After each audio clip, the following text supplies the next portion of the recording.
We have, however, approved a request from the Waitakere Range Local Board to discuss the issue of flooding, landslips and the cleanup in Waitakere Ranges after the August 31st storm. And I'll just double check whether we have Saffron Toms online, Chair of the Waitakere Ranges Local Board. Are you there, Saffron? Yes, Morena koutou katoa. Thank you for the opportunity, Morena Mea. Good morning, and it's the normal rules except online.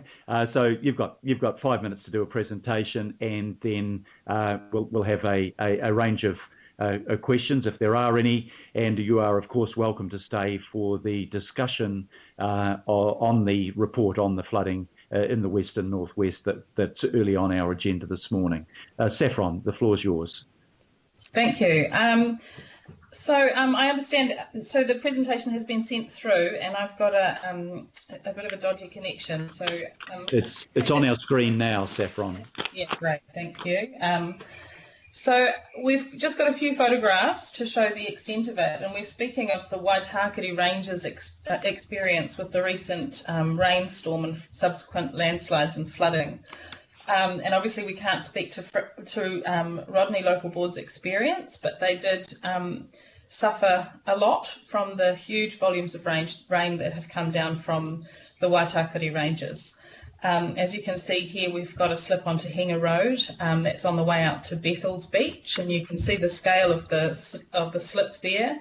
It's highly volatile. There's a whole lot of material that is still coming down from the top there. So in terms of logistics for Auckland Transport to deal with that, it's likely to take a very long time, estimated 6 months to, well, that's what they're committing to repair, which is totally understandable. And you can see the size of the people there. I will speak to this slide again later on. So this is an unprecedented, even biblical amount of rain that fell on the Waitakere Ranges in quite a concentrated area, as opposed to the rainfall in 2017, which was a lot more spread out. But in 2017, it's estimated that there were over 1,000 slips across the Auckland region. We are yet to find out as much the full extent of the damage for our local board area for the Waitakere Ranges in particular. But this information is still emerging. So on that night, I went to sleep feeling quite anxious with the lightning and the thunderstorms and the huge amounts of wind that I was experiencing in my area. We didn't have the rainfall, but I made sure to look up to see if there were, to check if there were any weather warnings, and there was only a weather watch for a thunderstorm. So for thunderstorms, and that's not an alarm. That doesn't really ring alarm bells for us out here. So we were pretty unprepared, and it came quite unexpectedly. So in the catchment, we recorded 270 millimetres of rain up high in the Upper Huia Watercare catchment, which is well over double what the average rainfall for August is. And that was in 12 hours. But perhaps even more alarmingly was 90 millimetres recorded in 1 hour at one of the rain gauges. So it was an incredibly huge amount. So anyway, that night I turned off my phone and I turned it back on at 5 a.m. to a text from Phil Wilson saying that 60 homes had been evacuated in Henderson Valley. Local board member Mark Allen, in his role for fire and emergency as a volunteer out in his area, had been up in the middle of the night, broken his bubble to rescue people that were threatened by floodwaters at Te Henga Bethel's area. And there are many precarious situations, including stories of parents carrying children through chest-high floodwaters. So in particular, if we can just go through the photographs. The next slide. Yeah, so this is an aerial shot of that slide. As you can see, it's still moving. There's still a lot to come down. Next slide, please. This is one of the huge slips up in the Upper Huia catchment. It's the same slip, but from a different angle. You can see the impacts on the water quality in the dam, and you should be able to see the if you can see my cursor, that tree there is the same as this tree here. And you can see it's vertical. You can see the access road there is completely impassable. And so I think that's a really good indication of the extent of some of the damage that we've got. Next slide, please. This is the main road into Te Hinga Bethel's Beach, and this was closed for any access for approximately 2 weeks. So the houses that were on the beach side of that were completely cut off, but thanks to some community coming together and some landowners opening up a little bit of an access way and providing some four-wheel drive only access for deliveries and essentials, that community was well supported. Next slide, please. This is the Fulton Hogan team, the contractors for Auckland Transport, who worked tirelessly and did a really great job of repairing this road really quickly, as well as on another level, some trees up that had fallen into the waterway were moved to try to bring the river back to its natural course so as not to undermine this anymore. Next slide, please. This is the damage for one house in Henderson Valley. It is red stickered, no longer habitable, and as you can see, quite devastating. Next slide, please. And there's actually 2 cars in there in the bush. There's a car here and a car here, and the whole shed's been taken away. And so what's happened is we've had major slips that have come in and essentially blocked the rivers and sent the rivers off in different directions. And in the Henderson Valley area, there are, I think, 4 different streams that end up converging. And Mayor Goff, you will remember that massive log on the roadway there. That is at an area where I think the 4th stream comes in. One of those streams is called Driving Stream, so we know what those streams used to be for. They were for bringing down massive logs in the forestry days. So if we can move to the next slide too, please. So we're wanting to bring up and bring to your attention, firstly, to congratulate the Council on acknowledging the climate emergency that we're in, and to express our strong support for strong and bold and urgent climate action where possible. We're looking at specifically resilience planning in the face of climate change. The extreme weather events are becoming more frequent. We've had 3 extreme events in our local board area over the last 5 years, and obviously there have been others in other areas, and they can come without warning. So resilience is important, obviously, and what we need is strong communities supported by local decision making, like proper access, good access to local decision making. Our isolated communities need financial and practical support to plan for disasters, and in our area, our communities are especially vulnerable to being cut off. In a lot of our areas with our coastal communities, there's one road in, one road, it's one road in and out. So if we lose that road, our communities can be cut off. So it's very, very isolating. And we can even end up cut off from our own volunteer fire service or emergency services as well, which are manned and womened by our community volunteers. We rely heavily on our community volunteers and their wellbeing networks. So the damage is still coming to light to people, property, infrastructure, and we understand that there's a review coming forward. So we're also looking forward to seeing that and being part of that review, and hoping that the governing body yourselves can also be alert to that review. So in our area, we had at least 20 slips in the road corridor, which Auckland Transport is working on. Water care catchment had heaps and heaps, obviously, of damage, and Healthy Waters and Healthy Waters are working together to understand the extent of the damage. And I want to thank Phil Wilson and the Mayor for your assistance that you've lent so far in the clean-up effort. and I guess that's an ongoing conversation. The role of Auckland's communities. We need our communities to be strong and invested, and I do think that a huge part of why we came out of it much better than we could have is because of our strong and invested communities. They're well connected, and also the local board had invested after having experienced the Glenesque situation where we nearly had a loss of life, the investment in developing resilience plans with our communities.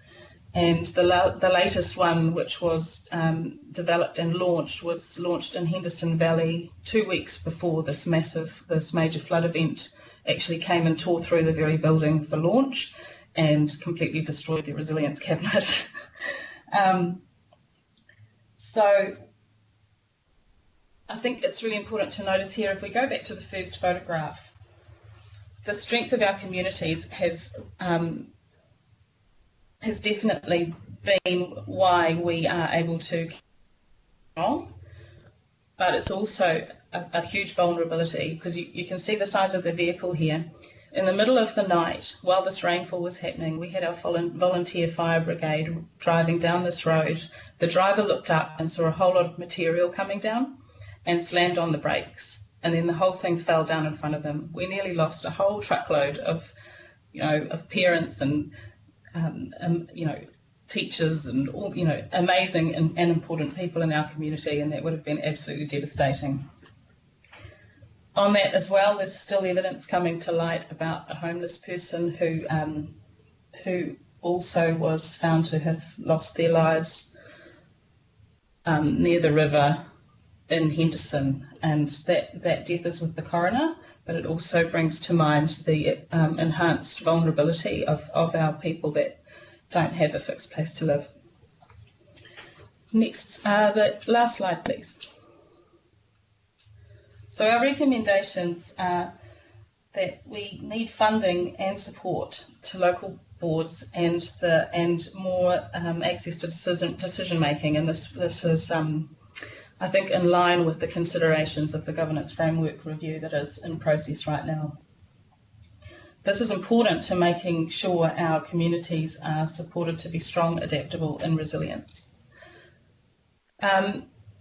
If we can prioritise the varying needs of communities over the temptation to apply a one-size-fits-all model in local board funding considerations, supporting some communities will cost more than others, and this is just the reality. An alternative service level equity and funding model which recognises this complexity is asked for. For the Waitakere Ranges, this means recognising the mainland island nature of this area and considering Waitakere Ranges as a hybrid of the islands and more urban areas. By asking for this, we're not saying that other local board areas don't have specific considerations as well. We know that they do. And some local board areas, even urban areas, have varying access to services and goods and things like that. And we absolutely acknowledge that. So by mainland island, it's a well-known term in conservation terms. It refers to the fact that it's much harder to manage a mainland conservation area than it is to manage an island conservation area, which has a natural boundary to predators and visitors and things like that. There are other reasons why we could be considered a mainland area, not just in terms of conservation, a mainland island, sorry. And the final point is that we support upscaled and ongoing resilience work across council. In particular, the Natural Hazards and Risk Management Plan that is being worked on by the Resilient Land and Coasts team headed by Paul Kleinak. And also with this to put some resource and attention into how we can join up that kind of risk assessment and preparedness aspect with our Auckland emergency management response. And that would be in terms of supporting resilience plans for our communities, but also perhaps to have a resource that is dedicated to making sure that everything's joined up. Kia ora, thank you. Kia ora. Thanks, Saffron, for that presentation. And I think for those that haven't seen what happened out in the West, the pictures will be an eye-opener for the sheer scale and impact of that flood. We were, in fact, I think, a little bit like Papatoetoe in the tornado, fortunate that we didn't have a much wider spread loss of life, and that's not detracting from the tragic death of the homeless person in Henderson Valley. I'm going to ask Linda Cooper and Shane Henderson if they will move and second the motion of thanks, but we'll have, before we put that motion, there's a couple of questions. So beginning, I think, with Councillor Shane Henderson. Shane. Thank you, Mayor. Yeah, and really honoured to second, and just want to quickly acknowledge the leadership of the local board in that really tough storm event. You guys did a fantastic job. My question was around your recommendations and local board funding. So the Waitakere Ranges Heritage Area Act, obviously the board has a really special role of responsibility to take care of the Waitakere Ranges, obviously heritage area. What is the funding implications of that? Is that difficult to fund to meet your statutory duties? Thank you for the question, Councillor. Yes. We believe it does. It definitely does put a much higher demand on our funding, and I don't think that we, as an organisation as a whole, have been able to fully realise what our statutory obligations are in this area. The Act does require that any plans and governance decisions take into consideration the Waitakere Ranges Heritage Area Act. But actually, sadly, since amalgamation, we've actually seen an explosion in weeds and biosecurity problems like that. Additionally, there are parts of the Act which protect the activities that already happen in the ranges and the economic and social functionings of the community as well. So I think it's a very important consideration. Thank you, Councillor. Thank you. And I had a similar question to Councillor Sayers as well around the floods, so I might just let him ask that one. Thank you.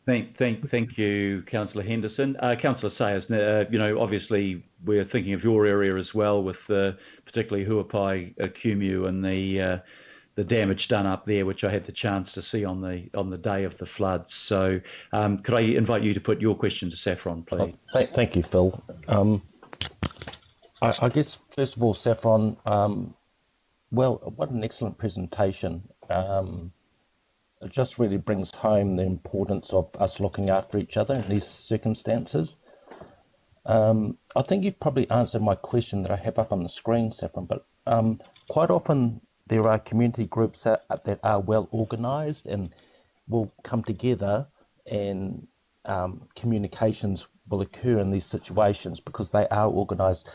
My question might just be a little bit more broad in asking about how we collectively could help cement some of those coordinations and perhaps just make it a little bit stronger for next time as a learning. Saffron, have you got any comment on that area? How we could help or ideas? Yeah, kia ora, Councillor Sayers.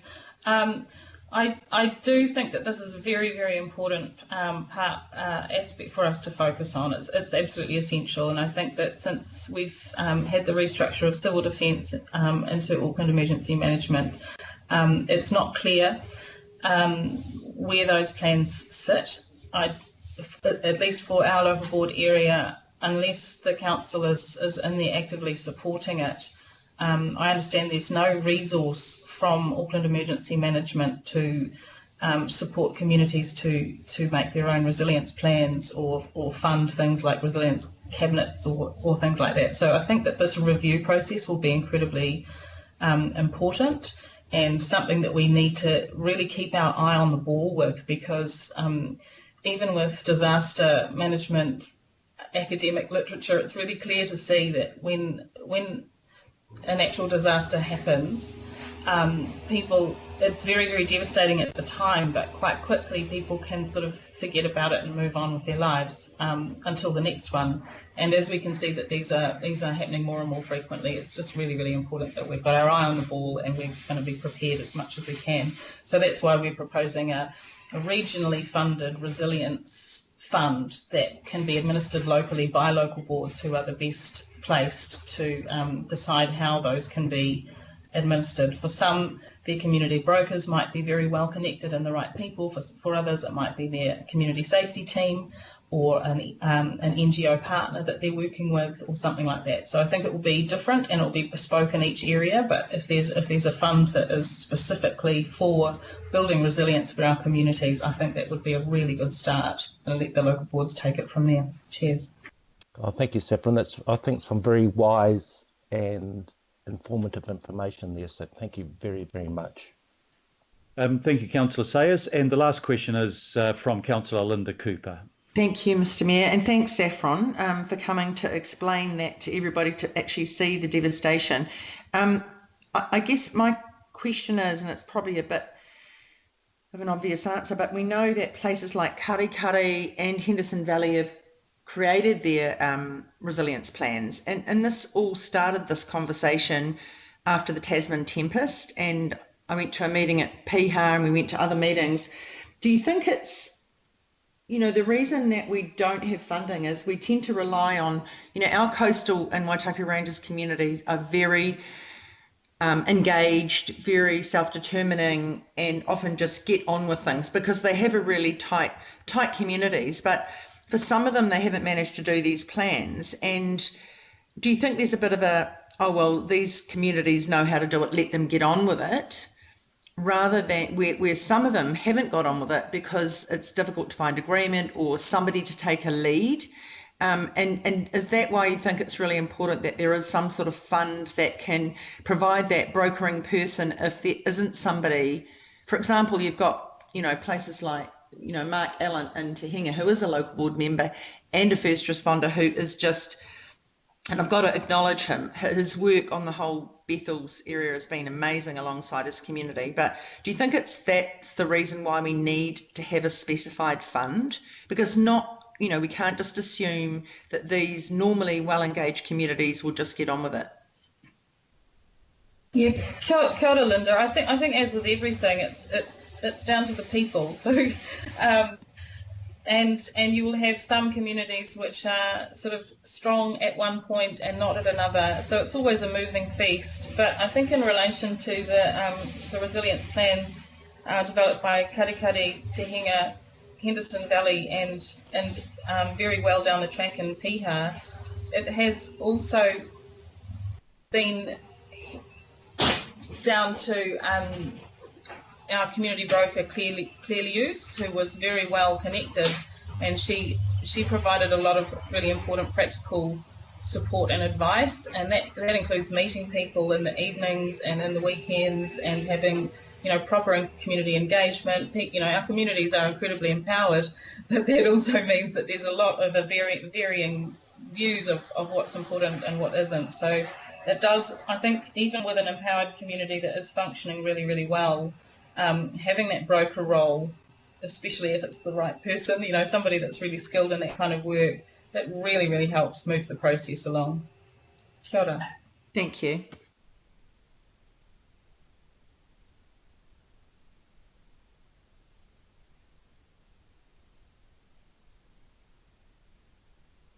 I can't hear anything, but kia ora, thank you so much for your time today.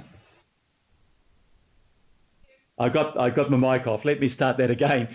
Thanks, Saffron. And just before we put the motion, just to really apologise to the communities that we weren't able to engage with them in the way that we normally would after a disaster of this nature, obviously because of COVID level 4. Well, I did get to see the regions, and I met with Saffron, safely distanced and masked up, and with Mark Allen. You know, normally you'd want to go out and you'd want to talk to the people in the community, and we weren't able to do that for safety reasons. But I do want to acknowledge the resilience of the West and Northwest communities. You know, they just got on and did the job. The damage was reasonably significant. We had 5 red labelled houses. That meant that it was no longer habitable. I think we had 47 yellow labelled, which meant that the damage was significant, but the house wasn't written off and people could use it. And then probably about 106 white labelled. But out of all of that, we had, I think, only 5 approaches from groups for accommodation, which we provided as part of our response. I also want to acknowledge our council officers and AEM and all of the emergency services. I know when I went out to see the emergency services at Huapai, some of them had been there since 2 o'clock in the morning, and they were still working when I was there. And they responded quickly and effectively. And also a big call out to some of the lifesaver groups that went there from both coasts, actually, and did some of the rescue work. And the cleanup, the teams that went out and did the assessment on the houses, and the teams that worked at our Waitakere transfer station that received the damaged property and opened up especially for that purpose. With respect to your recommendations, Saffron, I'm going to refer those to Phil Wilson, so that can be part of the review of what happened on that occasion, and we can work out if there are things that we need to do differently or better. But what we did do, I think, I was very proud of the efforts that council staff made, and you also mentioned Fulton Hogan, and just seeing how badly damaged that road was out to Bethel's, and the quickness with which they permanently repaired that was really fantastic. So well done to you and your board. And one of my abiding memories finally was the Ferndale Lodge that you and I visited, and calculated on the spot there that probably the river level had come up by between 5 and 6 metres with that huge amount of rain. Couple of 100 mils of rain that occurred, more than a month and a half, and in some of the areas that were affected, all in one morning. And the power of water was just phenomenal. And we acknowledge that with climate change, this will not be as rare an occasion as it once was. So we need to be prepared for that. So thank you very much for your presentation, and it's been moved by Linda Cooper, seconded by Shane Henderson, that we receive the input and thank Saffron for her attendance. All those in favour, please say aye. Aye. Aye. To the contrary, no. I declare that carried. Thanks, Saffron, and you're obviously welcome to follow the discussion that will occur shortly on that.